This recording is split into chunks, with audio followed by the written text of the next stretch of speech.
चा विषय आहे गट नंबर 185. बोला. उर्वरित क्षेत्रामध्ये राहतो सर आम्ही आणि त्यामध्ये पूर्वीपासून कास्तकरीत आहेत. आयडी ऑनलाईन करण्याबाबत हो सर. बोला. फार्मर आयडी सर उर्वरित क्षेत्रामध्ये जिल्हा अधिकारी सरांचा ऑर्डर आहे. अरे बोला बाबा, फॉर्मर आयडी का दुरुस्ती होत नाही? कोण आहे? अरे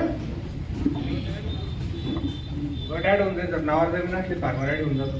कधी होईल? जर पेंडिंग असेल तर अपलोड करतो सर, नाव देऊन घेतलं. कधीपासून किती आले यांच्याकडे तुम्ही? भरपूर अर्ज दिलेले सर 1991 नुसार योग्य सर न्यायालयीन प्रकरण पण कोर्ट होतं. खराब वगैरे असेल ते.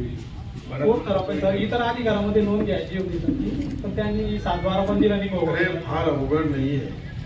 त्यांना बोलून घ्या, काही अडचण असेल तर ती दुरुस्ती करा आणि किती दिवसात करणार हे बोला.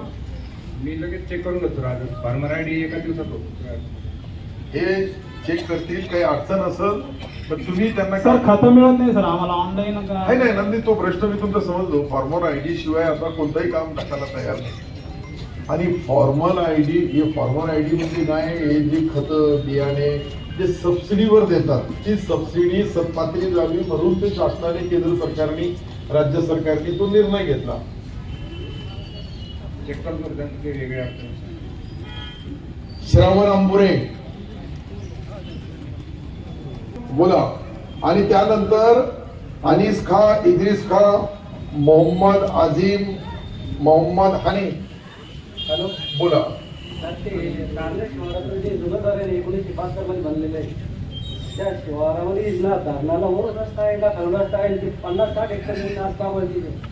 आज आम्ही सगळे 50-60-70 जण जेवढे शेतकरी आमचे तिकडे सगळे परिचय आहे त्या पाण्यामुळे.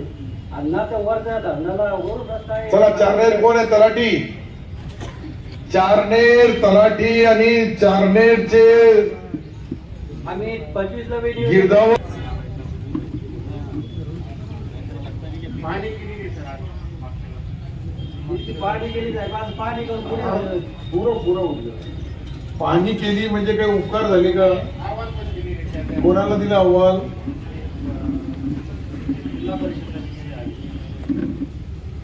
रस्त्याचा दुरुस्तीचा अहवाल जिल्हा परिषदेकडे काय संबंध आहे? एक मिनिट. अरे मला त्याला विचारू द्या एक मिनिट. अरे बाबा, तहसीलदारांना अहवाल द्यावं लागतं. आपल्या राजस्व अभियानामध्ये असे जे छोटे छोटे काम होते त्याला आपण न्याय देण्यासाठी तर राजस्व छत्रपती शिवाजी महाराज महाराजस्व अभियान सुरू केला. आम्ही जवळपास 50 अहवाल दिले, 50 वर्षही केले अहवाल. चारण्यावाईज करण्याची भिंत असो किंवा मग सार्वजनिक रस्ते असो. अरे तुम्ही जिल्हा परिषदला दिले ना, मॅडम कडे द्यायला पाहिजे. तहसीलदारांना तुम्ही, तुमचा पगार कोण देतो? बघतो सर. महसूल. आणि ग्रामविकासला माहिती देतो कोणत्या डिपार्टमेंटला दिले ते बघतो सर. वा. 50 अहवाल होते सर त्यावेळेस. मला तर खरं म्हणजे नोकरीवर राहण्याचा अधिकारच नाही. मला कळतच नाही. किती साधा प्रश्न आहे, महसूलचा प्रश्न आहे, म्हणतो मी जिल्हा परिषदला अहवाल दिला.